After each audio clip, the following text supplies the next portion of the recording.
Hi everyone, welcome to my blog Bong life in Mumbai.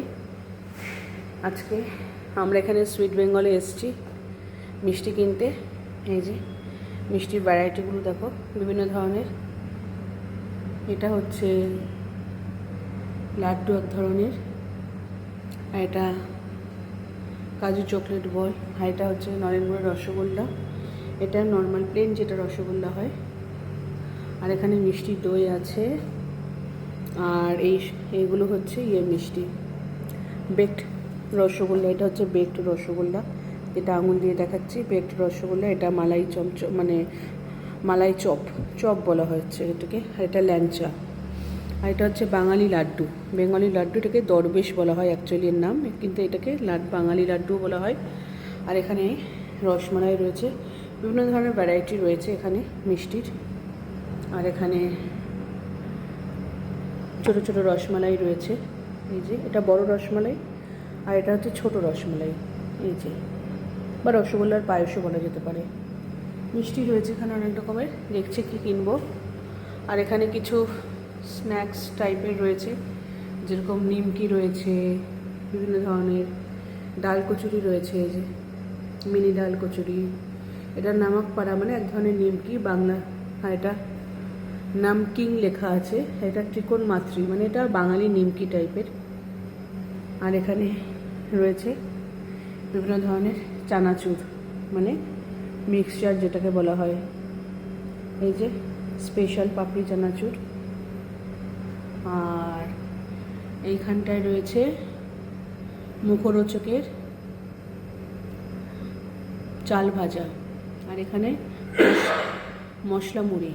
এই যে মশলা মুড়ি রয়েছে, বিভিন্ন ধরনের মিষ্টি রয়েছে। এরা খুব সুন্দর এরকম বক্সের মধ্যে করে দেয়, দেখতে খুব সুন্দর লাগে। বা কাউকে গিফট করার জন্য মিষ্টি এইসবগুলো ভালো লাগে দেখতে। বক্সগুলো খুব সুন্দর হলে মনটা খুব ভালো লাগে, ভালো। আর এখানে ড্রাই ফ্রুট চকলেট বরফি রয়েছে, প্রচুর রকমের মিষ্টি এবং নামকিন খাবারও রয়েছে এখানে।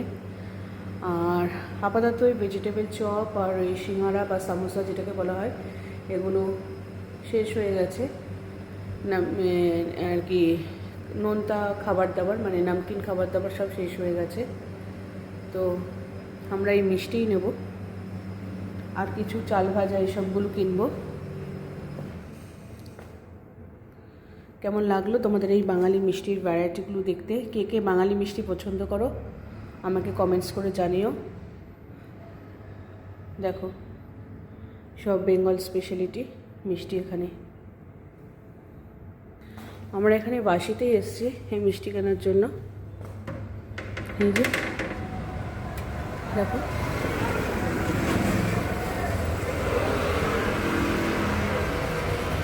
আমি মুম্বাইতে। এটা সামনে রাজস্থান ভবন আছে, এই রাজস্থান ভবন।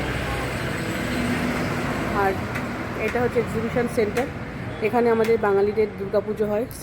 এটা সিটকরি এক্সিবিশন সেন্টার, বিশাল বড়। এখানে প্রচুর, এখানে বড় দুর্গাপুজো খুব সুন্দরভাবে হয়, তার সাথে কালচারাল প্রোগ্রামও হয়। আর প্রচুর ফুড স্টল, জামা কাপড়ের দোকান, বিভিন্ন ধরনের ঘর সাজানোর জিনিসপত্র প্রচুর থাকে। এই কালচারাল সেন্টারের ভেতরে অনেক বড় একটা গ্রাউন্ডও আছে, অ্যাজ ওয়েল অ্যাজ বিরাট বড় কমিউনিটি হলও আছে। কমিউনিটি হলের মধ্যে একদিকে দুর্গাপুজোর প্রোগ্রাম হয়, আর একদিকে কালচারাল প্রোগ্রাম হয়। এই যে কমিউনিটি হলটা সিটি ভবনের, এই যে দেখো ফায়ার ক্র্যাকার্স জ্বলছে, মানে দিওয়ালির ভাইবস এখনও চলছে। কেমন লাগছে দেখো, ফায়ার ক্র্যাকার্স দারুণ লাগছে। দেখো আচ্ছা,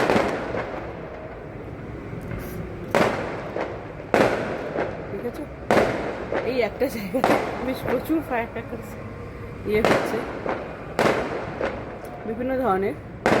এই যে দারুণ, বিভিন্ন এক এক ধরনের হচ্ছে। তাই এখানে দুর্গাপুজোর সময়, কালী পুজোর সময় আসলে মনেই হবে না যে কলকাতার বাইরে রয়েছি।